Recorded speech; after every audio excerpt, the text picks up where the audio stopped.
Welcome to One Up Binge. This is which Pokemon Sonic the Hedgehog characters would use. Today we'll be giving Pokemon to Sonic, Shadow, Silver, Tails, Knuckles, Amy, Rouge, Espio, Charmy, and Vector. So let's speed right into our first character, the blue blur himself, Sonic. As with all the other characters, there are quite a few Pokemon that would work well on a team with him, so narrowing it down to 3 was very tricky to do. For Sonic's first Pokemon, we're giving him Pikachu. For one, they're both the faces of their respective franchises, and they're also both known for their speed, which is more apparent for Pikachu in the anime. We also want to look towards movie Sonic for this one as well. He, Knuckles, and Shadow, for whatever reason, give off some electric-looking current flowing around their bodies. We could definitely see Sonic battling with a fierce Pikachu beside him. We're also going to give him a Alolan Sandslash. In his Cantonian form, he curls up into a spiky ball just like Sonic can. While his Alolan form doesn't allow him to do that, it's still on record in the Pokédex that he is faster than any other Pokemon in this form on snowy mountains. Alolan Sandslash also has a much closer resemblance to Sonic. Sonic has traversed snowy terrain before, so this form of Sandslash could be very helpful to him. We'll also mix things up a bit for his last Pokemon, Lycanroc in his Midnight form. This particular form would be a nice callback to Werehog Sonic.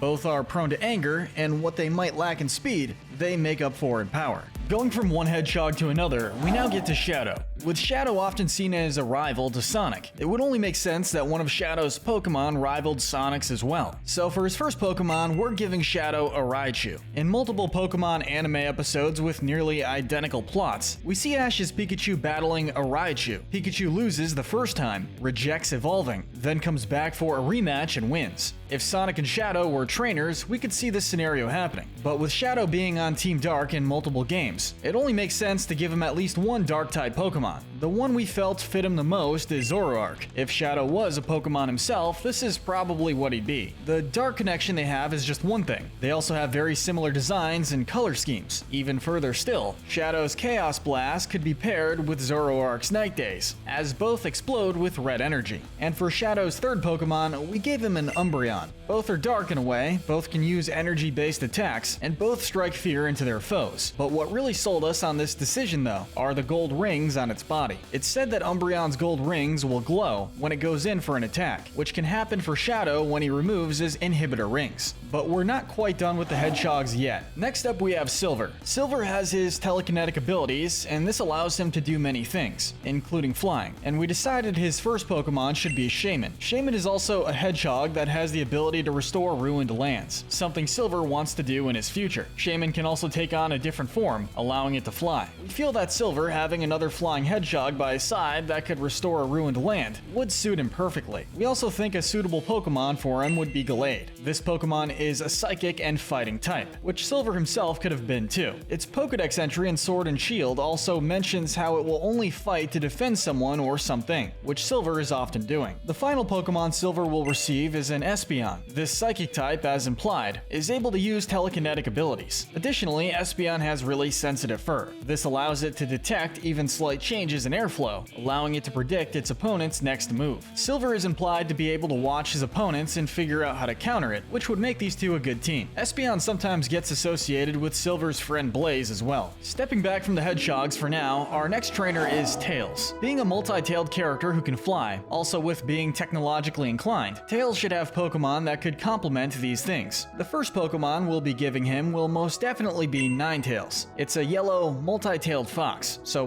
what else needs to be said? Tails' second Pokemon would be Skarmory. Skarmory could connect with Tails in multiple ways. They're able to fly, and the steel typing would complement Tails' love for machines. It could also be a nod to the various planes, jets, mechs, and the likes that Tails can sometimes be seen piloting. For Tails' third and final Pokemon in this video, we're giving him a different evolution from the others, Jolteon. Both Tails and Jolteon are very fast animals with mainly yellow fur with white patches thrown in there as well. What solidifies Jolteon's place on Tails' team even further is its electric typing. Jolteon is able to generate a small amount of electricity in its body, which is then amplified by the static electricity in its fur. With this ability, Tails would have another good friend and essentially always have a walking power source when he's working on another project. Knuckles is the next trainer on the list. Being the strong and mighty character that he is, Knuckles would probably probably have Pokemon that not only would demonstrate similar traits, but would also serve as good sparring partners for him. First on the team would be Lucario. Lucario is a popular fighting and steel type that has a warrior-like attitude about them. This is something that Knuckles, especially the movie version, would quickly be drawn to. Its aura also allows it to smash through boulders, which Knuckles can also do.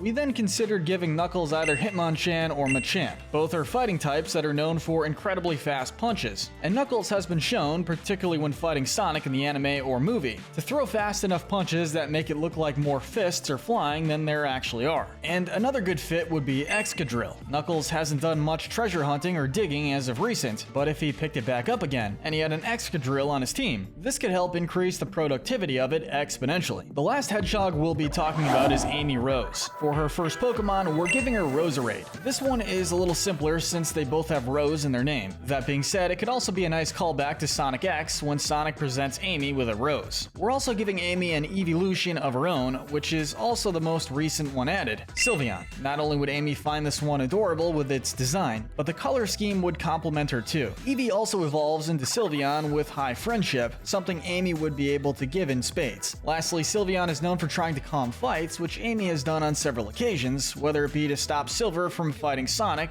or Sonic from fighting Gamma. If we were to give Amy one more Pokemon, it would be Chestnut. This Pokemon is gentle, but is protective of ones it cares about, growing angry and violent if they're threatened. Next up, we have Rouge. Starting out, we're giving her Swoobat. Frankly, any bat-based Pokemon would work, but this one gets the edge with its heart theme, which Rouge also has. Next, like we did with Knuckles, we could see Rouge having either one of the following Pokemon on her team: Deontay or Sableye. Like Knuckles, Rouge is a treasure hunter, but it's even more apparent with her. She's always looked for ways to get her hands on a gem, and considering Deontay and Sableye's themes are gems, either would fit perfectly. We can only imagine how she would react to their mega evolutions. For Rouge's third Pokemon, we're giving her Serena. This is for two reasons. First, this Pokemon can be fierce, but it's still possible for her to have a gentle side, with Rouge having displayed many times over, especially when interacting with someone like Knuckles. Secondly, Serena is known for her powerful kicks, which is how Rouge is seen fighting in the games and show. The last three characters that become Pokemon trainers today are all members of the Chaotix. Starting with Espio.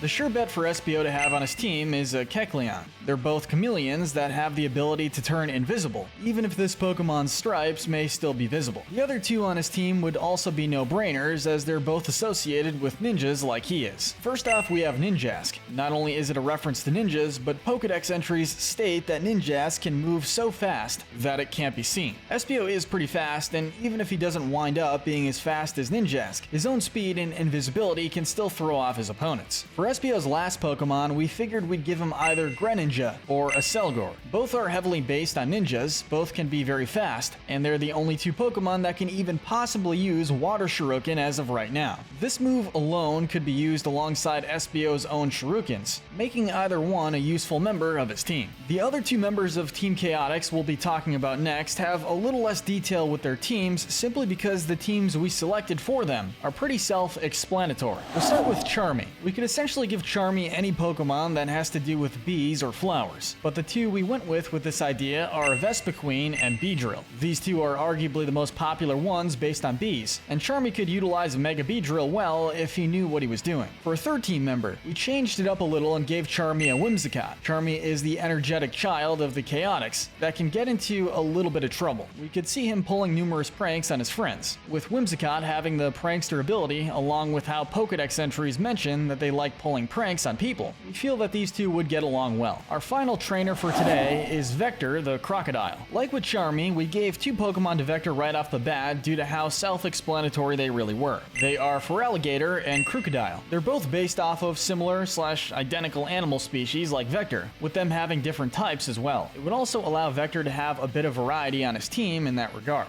We also gave him a Ludicolo due to their mutual love for music, but ultimately we decided to give Vector an Exploud. This Pokemon's whole shtick is sound, being able to use it as a weapon in battle. The Pokedex also mentions how Exploud is known for only getting as loud as it's known for when it's in battle, and Vector is in a similar boat. When he isn't fighting or angry, he doesn't really act ferocious or anything, but once he gets into that mindset, he and his attacks become a lot more vicious. This includes him singing in such a way that any nearby robots are destroyed almost immediately.